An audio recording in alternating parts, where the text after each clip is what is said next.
Hi people, my name is Zion Elijah. Today I'm going to tell you the story of Pagong and Matching. So, noong unang panahon, magkaibigan sina Pagong at Matching. Isang araw, may nakita silang palutang-lutang na puno ng saging sa ilog.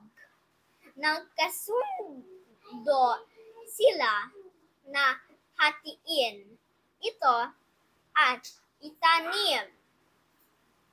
Pinili ni Matching ang itaas na bahagi ng puno na may dahon.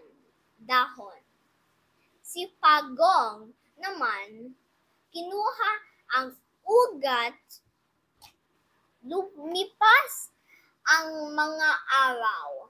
Namatay ang tanim ni Matching dahil walang ugat.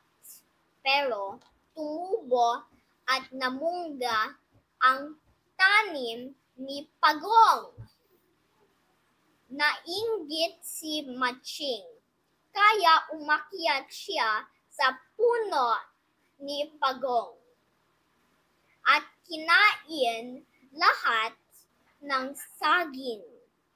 Hindi man lang nagbahagi. Nalungkot si Pagong, kaya naghiganti siya sa tulong ng mga langgam.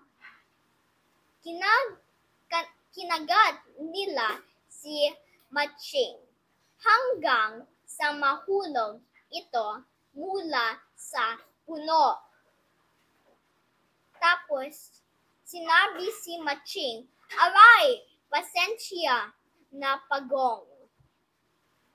Mga bata, ang aral ng kwento, huwag maging sakim. Matutong magbahagi.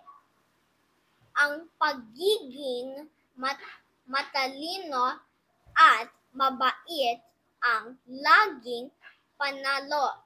Thank you guys for watching. Bye!